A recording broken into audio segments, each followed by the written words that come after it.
Hello, everyone. It is Monday, October 12th. Welcome to another episode of Together San Diego. I'm your host, Luis Cruz, Community Relations Director for the San Diego Union-Tribune. And joining me this afternoon is my good friend JoAnn Fields, Government Relations for API Initiative and a member of the Union-Tribune Community Advisory Board. JoAnn, it's good to have you back on. Thank you for having me on this Indigenous Peoples Day. And we get to talk about our history, our combined history, culture, and heritage. So I'm excited to be here. Thank you. Yes, today we're talking about Mexipino history, Mexican and Filipino history in our area, and we're in Hispanic Heritage Month and Filipino American History Month. Talk a little bit about Mexipino history, JoAnn. Sure. We really have a unique opportunity that Latino History Month is celebrated from mid-September to mid-October. And then we have Filipino History Month that is celebrated in the month of October. So why not celebrate both cultures, our heritage, our history? Because not only is it our cultural history, but it is American history. So Mexipino is a culture that really stems from our involvement in the United Farm Workers movement. And there's a lot of rich history and information that we can't wait for ethnic studies to actually be implemented and have the books all written and promoted and taught in school. So this opportunity of celebrating Mexipino history gives us that venue and opportunity to talk about what that really means. And as you know, and what I've learned is that you did a documentary, right? Yeah, On right. Cesar Chavez and the movement. So so here we are. And we want to talk about Cesar Chavez and also Larry Itliong, who you will see there in your picture there is Larry Itliong. And you shared with me another picture of during the Great Grape Strike. There is Cesar Chavez, President Robert Kennedy. But who you may not readily notice in the background, directly behind these two leaders, is our Filipino leader, Larry Itliong. And behind him with the glasses, that's Philip Veracruz, who is part of a group we call the Manongs, our leaders, our Filipino leaders. So we want to celebrate who they are and their role in the movement, because many do not know it was Larry Itliong that started that strike. But because of the immigration limitations, the Filipino community was not as large as the Latino community. And with every movement, working together makes it stronger. And Larry Itliong had reached out to Cesar Chavez and asked him and the Latino community to let's join forces together and strike for better conditions, working conditions out in the grape fields. And that's how we merged together, joined forces, joined leadership strategies, and created the United Farm Workers movement. Yeah, as you mentioned at the onset, the United Farm Workers was comprised primarily of Mexican and Filipino union members. Do have to make one correction. You mentioned President Robert F. Kennedy. He was the Attorney General. Attorney General. Brother to, of course, President John F. Kennedy. But yes, he was a supporter of the movement as well. You know, I'd be interested to hear from any Mexipinos out there that might be watching at this hour. Feel free to comment and feel free to, make any questions. We'll try to address them, but would love to hear about your experience here, especially in San Diego as well. Yes, we have some notable Mexipino leaders. As you know, I love Javier the X-Man, who embraces his Filipino and Mexican culture. And every day, we don't have to wait until, the first 2 weeks of October to celebrate. But every day, he mentions his upbringing and how his family came together. And I really appreciate that, because not everyone does that. And I think that's very important, especially for both of our communities where we have limited role models that are very visible and who claim who they are and where they come from. So I really appreciate Javier. And Javier, if he's watching, please chime in. And yeah. Yeah, as you mentioned, early Filipino and Mexican workers worked in agriculture. They also worked in the fish canneries and of course, service work in the hotel and restaurant industries.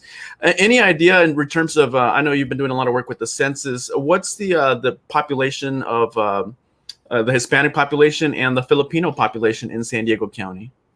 So, as most may know, the Latino community is the largest ethnic group here in the county of San Diego. And the second largest will be the Filipino community, according to the US Census Bureau. And that is another reason why we need to complete the census. There has been a number of deadlines that were announced, but the final deadline for this decennial census is October 31st. So when you hear these reports that Latino is the largest ethnic group and next would be Filipino, that's not just because myself and you are talking about it, Luis. It's because the population count is conducted once every 10 years. And that's why we want to make sure that we can identify who we are as a community.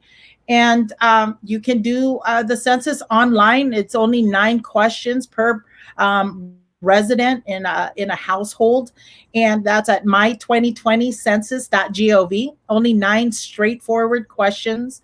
There is no question about legality or citizenship because they are here in the United States, and we want you to identify your race and ethnicity so that we can plan, project, and budget our community's needs for the next 10 years.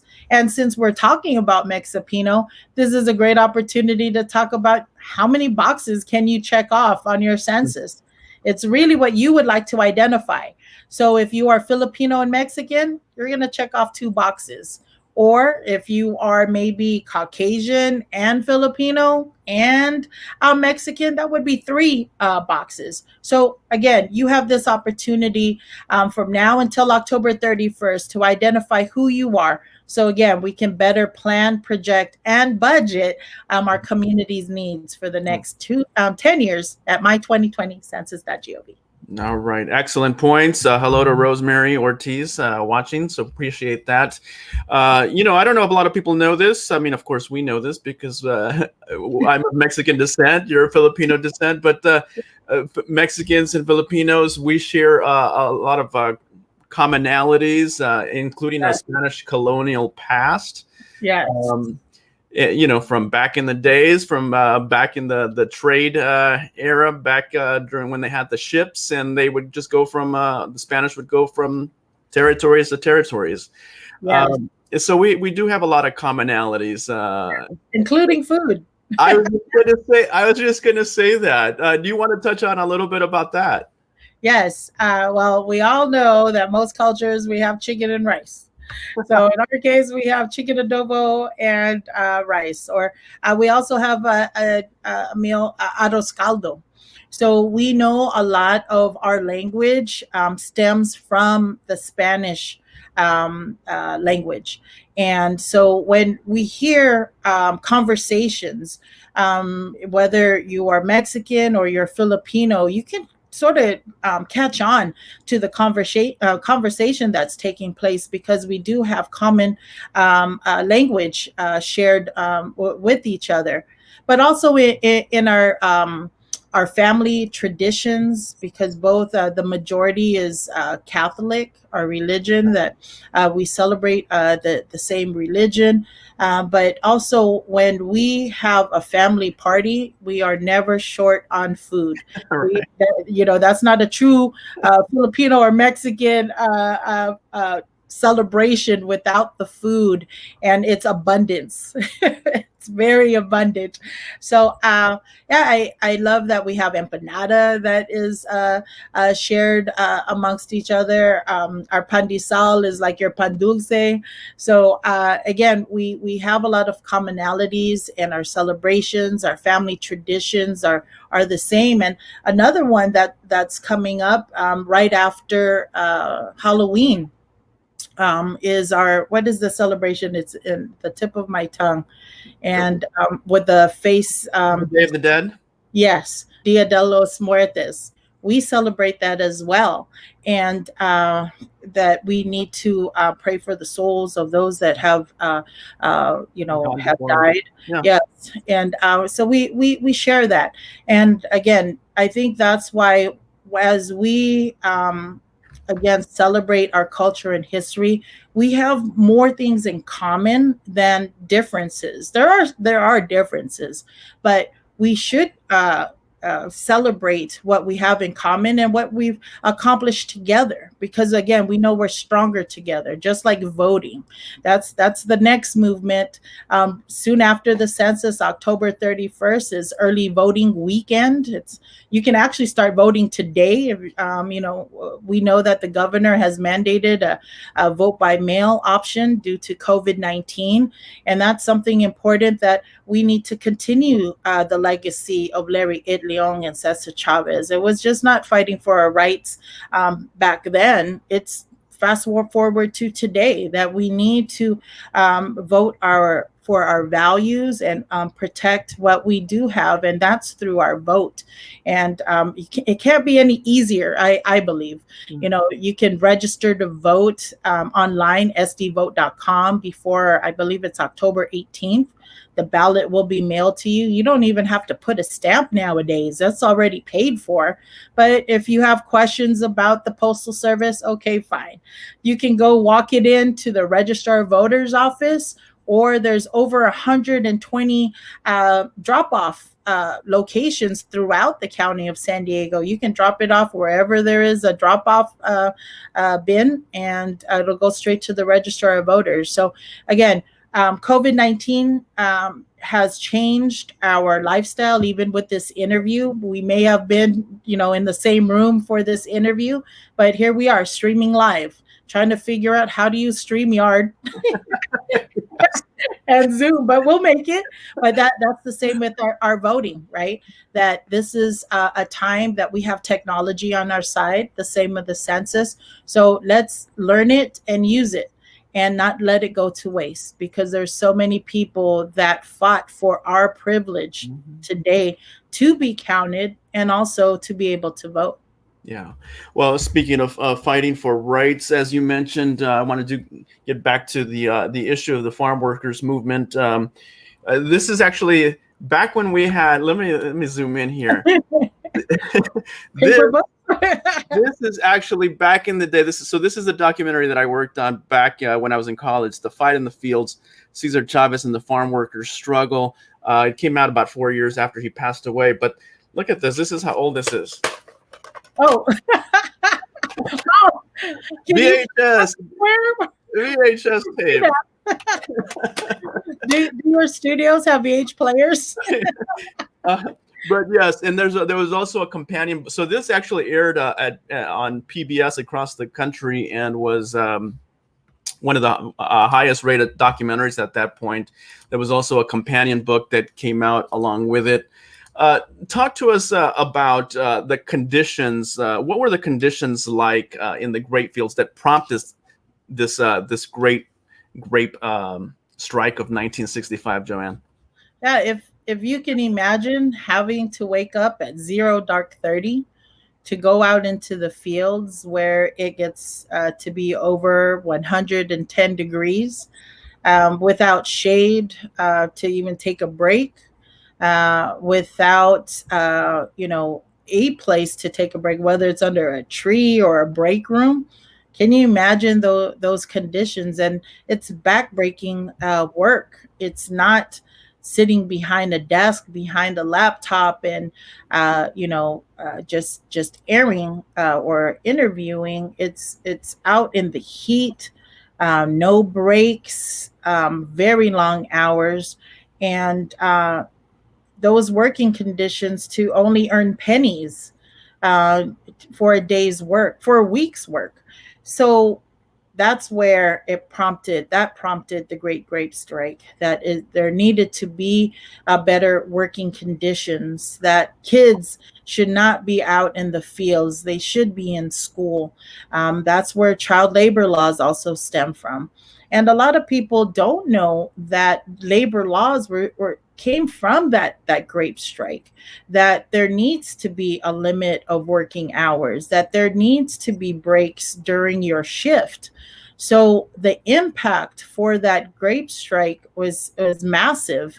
And if you think about it, it still goes on today, that there are rights still being fought for during this COVID-19 pandemic, that the fresh fruits and vegetables that we have on the table that are fed to our families, there is someone out in the fields that are picking these vegetables and fruits every season. And that is not easy work. And sometimes you hear people protesting, they're taking our jobs, but I don't see so many people applying for this backbreaking work. And that grape strike really brought attention to what was at hand, what the people that were working on the farmland, what those conditions were. Because otherwise, we're not thinking about what's happening out there. We just have an expectation that it's in a grocery store available for us, and we want the best price and the freshest vegetables and fruits. But there's a lot that goes behind that happening. Yeah, especially right now. I mean, it's a difficult situation with COVID, and you're right. I mean, we still rely on our farm workers to pick our fruits and vegetables, so we have something to eat. Anything else you want to add in terms of Larry Itliong and his role in the farm workers movement? Yes, we have a large Filipino community, not only in San Diego, being the second largest Filipino community, it is said, in the country.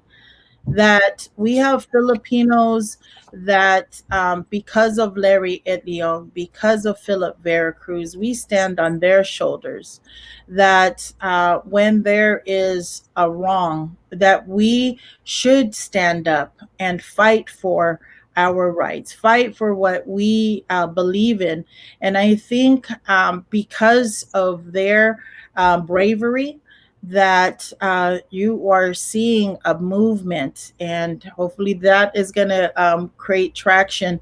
Is because of COVID-19, we have many healthcare workers, that there is a large percentage of Filipino healthcare workers that, and there's a disparity of teaching or testing, tracing, and treatment. And but because of Larry Itliong, that we have a network, and we also have a collaboration with the Latino community. So during this first 2 weeks of October, we celebrate Mexipino history, the achievements that were made during the Great Grape Strike and thereafter. But also, we need to continue the legacy. It doesn't stop there. We need to continue the fight for protections for our community, and to teach it to the next generation. So again, I'm very thankful that you have the documentary, but also this platform, that this is very different. 20, 30 years ago, we never would have thought we would be online speaking to the community about our history. But again, while we hear so many things in the news right now that divides us, celebrating our culture, our history, brings us together. And it makes me very proud to be able to share our Filipino contributions in American history, because that's not taught in a traditional classroom. So this storytelling, the celebrations, the festivals. We would have been at the San Diego History Center at Balboa Park last year. We had that celebration. We celebrated a Lifetime Achievement Award for Luis Natividad, who started the Latino Indigenous Peoples Unity Coalition. And it was because of Luis and because of the coalition that we have Cesar Chavez breakfast celebrating the achievements. But it was the third annual breakfast, Cesar Chavez commemoration breakfast at the San Diego Convention Center, where Richard Ibarra, who is a local leader here in San Diego that worked in the movement, but is of family, where I heard someone mention Filipinos. And I'm like, who's talking about Filipinos at this breakfast, So I'm listening in and I'm like, you know what? My family is a part of that. My grandfather and my mom and my dad's side, all my uncles all worked in the grape fields in Delano. My dad in the Navy. So I have a traditional Filipino history, but I never heard anyone talk about it, let alone celebrate it. So I have a lot of gratitude for Luis. And then we also have Anna Cabato, who leads Pasakat Performing Arts Center, where we preserve our Filipino culture and heritage through dance and the performing arts. And that's who we celebrated last year for Lifetime Achievement Awards at the San Diego History Center, where I felt like we have arrived. We're at the Balboa Park, the iconic place where the museums, culture, history is celebrated for many other cultures, especially in their international cottage village of cottages that they have there, and which, by the way, both cottages are now being built for the Mexican house, but also Filipinos. Apparently, we shared a house with another country, so the House of Philippines is now being built. And I know also in the Chamorro community, there is a house being built for the Guamanian community. So again, because of the work that happened back then, 1965 in the 60s, till now, it doesn't stay just as a historical talking point, but we have to continue the legacy and continue to strengthen our communities of color, that we should move from being underserved and underrepresented, but celebrated and highlighted. And then we're going to create history. And I'll say it because I know that the UT has endorsed him, is Todd Gloria. He's going to be the first Filipino, and he has Hispanic descent, being a Puerto Rican, right? That he will be the first mayor, mestizo mayor of the city of San Diego. So that's exciting. But again, we stand on the shoulders of Larry Itliong, Cesar Chavez, Dolores Huerta, Philip Veracruz, and so many, that we need to continue to celebrate and recognize who paved the way for us to do what we do. And I'm thankful for this opportunity to share that history with you, Luis. And I know you have so many more details, I'm sure, in that VHS video that I want to check that out and share it with my family. Again, the documentary and the companion book is called The Fight in the Fields, Cesar Chavez and the Farm Workers Movement. And I think when I was talking about the VHS tape, we actually had a comment from someone who says, "I remember those days." So I would be to try to find a machine to actually play it, but I'm sure you did transfer it to a digital format.